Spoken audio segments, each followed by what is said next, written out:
ভারতে অক্টোবর থেকে মার্চ মাস পর্যন্ত মূলত বিয়ের মৌসুম। এই সময় গয়না তৈরির জন্য স্বর্ণের চাহিদা বেড়ে যায় বহুগুণ। ভারতীয়দের বিয়ের খরচের একটি বড় অংশ চলে যায় গয়না তৈরির পেছনে। বিশ্বে স্বর্ণের দ্বিতীয় বৃহত্তম ভোক্তা ও প্রধান আমদানিকারক দেশ ভারত। ভারতে বর্তমানে 24 ক্যারেট স্বর্ণের দাম ভরি প্রতি 1 লাখ রুপি ছাড়িয়েছে।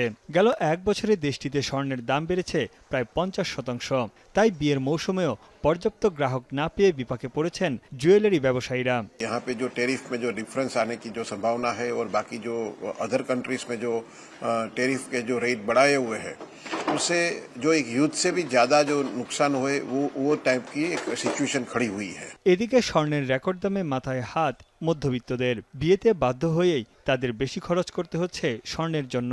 অনেকে পুরনো গয়না বিক্রি করে বানাচ্ছেন নতুন গয়না। शादी की भी सीजन चल रही है और खूब सारे छोटे मोटे फंक्शंस भी होते हैं, त्योहार भी होते हैं, तो ये दो गाना काम होता है कि एक तो हम पहन भी सकते हैं, शौक भी है हमारा। বিয়েতে কনের পোশাক বা সাজসজ্জার একটি গুরুত্বপূর্ণ অংশ দখল করে আছে গয়না।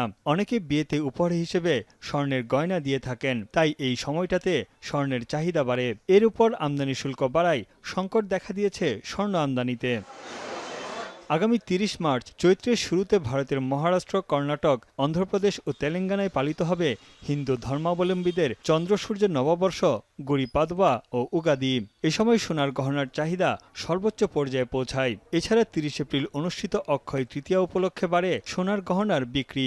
ওই সময়কে বিয়ের জন্য শুভক্ষণ হিসেবেও বিবেচনা করা হয়।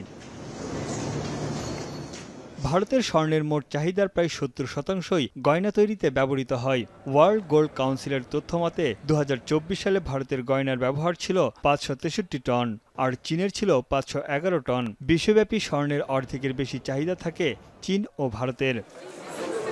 বিশ্লেষকদের মতে বিশ্বব্যাপী স্বর্ণের দাম বাড়ার অন্যতম কারণ বিভিন্ন দেশের সঙ্গে যুক্তরাষ্ট্রের পাল্টাপাল্টি শুল্ক আরোপ। বিশ্বব্যাপী অর্থনৈতিক অনিশ্চয়তায় নিরাপদ বিনিয়োগের জন্য স্বর্ণের মজুতের উপর ঝুঁকছেন সবাই। তানভীর জনি, এখন বিশ্ব।